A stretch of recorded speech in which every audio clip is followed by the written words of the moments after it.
अमेरिकी राष्ट्रपति चुनाव में डोनाल्ड ट्रंप 47वें राष्ट्रपति चुन लिए गए हैं। रिपब्लिकन पार्टी के उम्मीदवार डोनाल्ड ट्रंप ने अपनी प्रतिद्वंदी कमला हैरिस को पछाड़ दिया है। हालांकि चुनाव से पहले अमेरिका में जो चुनावी सर्वे आ रहे थे उसमें बताया जा रहा था कि कमला हैरिस ट्रंप को चुनौती देने के लिए मजबूत उम्मीदवार हैं। लेकिन चुनावी नतीजे आए तो वो बिल्कुल उलट रहे। कमला हैरिस क्यों हार गई, अब इसकी समीक्षा की जा रही है और अलग अलग इसके कारण भी बताए जा रहे हैं। विश्लेषक अपने अपने तरीके से इसकी व्याख्या कर रहे हैं।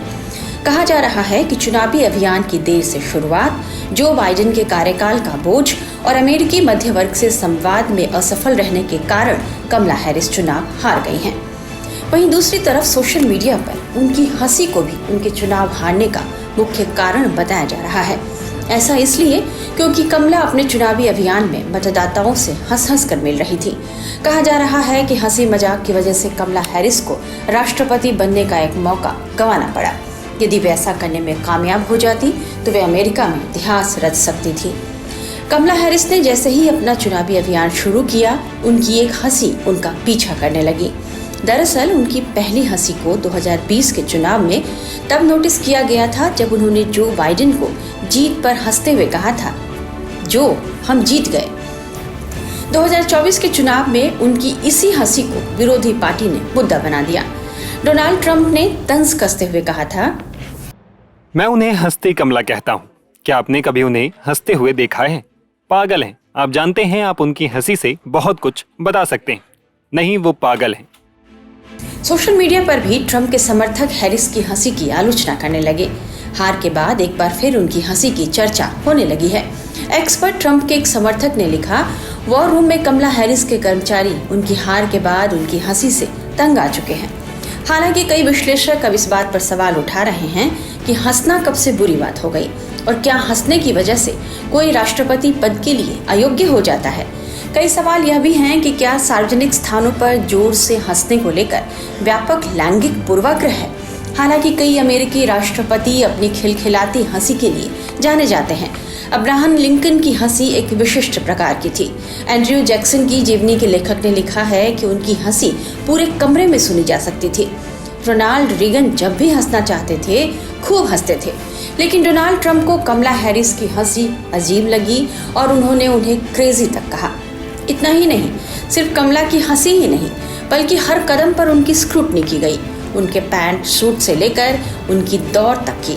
सवाल फिर है कि क्या वाकई हंसने की एक अच्छी आदत ने कमला हैरिस को राष्ट्रपति नहीं बनने दिया। इस बीच अब हम आपको ट्रंप के कुछ समर्थकों से मिलवाते हैं और सुनिए वे अपने नेता की जीत पर क्या कह रहे हैं। इस आदमी ने सचमुच हमारे लिए सब कुछ बलिदान दिया है। उनके सिर में गोली मारी गई, उनकी हत्या का दूसरा प्रयास किया गया। वो अरबपति हैं, उन्हें ऐसा करने की जरूरत नहीं है। वो हम सभी की सुरक्षा के लिए ऐसा कर रहे हैं, यहाँ तक कि उन लोगों की भी जो ये सोचते हैं कि उन्हें उनकी सुरक्षा की आवश्यकता नहीं है। मेरा मानना है कि भगवान वास्तव में इस सब में ट्रंप की मदद कर रहे हैं। उन्होंने उनकी जान बचाई।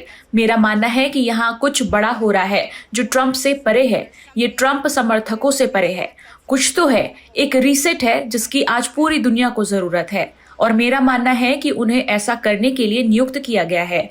हम ऐसे लोग हैं जो देश की परवाह करते हैं, हम भगवान की परवाह करते हैं, हम अपने बच्चों की परवाह करते हैं। हमें इसकी परवाह है कि लड़के लड़कियों के लॉकर रूम में ना जाएं।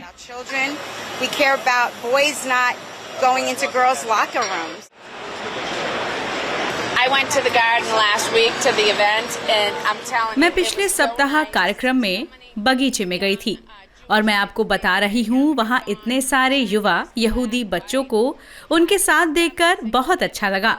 चीनी, श्वेत और अश्वेत चाहे जो लोग हों, उन्होंने ये काम अकेले ही किया है। खैर, बहुत से लोग हमारे देश से भी प्यार करते हैं और वो बिल्कुल ऐसे नेता हैं जिनकी हमें ज़रूरत है। वो उदाहरण पेश करके नेतृत्व करते हैं। इसलिए आप बस प्रतीक्षा करें और देखें। उनके वहाँ पहुँचने के कुछ महीनों बाद हम फिर से ये बातचीत करेंगे और आप देखेंगे कि वो कितने गंभीर हैं और कैसे इस देश को एक साथ लाने जा रहे हैं। मेरा मतलब है, लोगों को इसके प्रति खुला रहना होगा।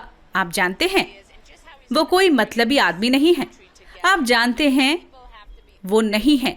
जो हर कोई कह रहा है। guy. He's not a, what everybody's saying he is.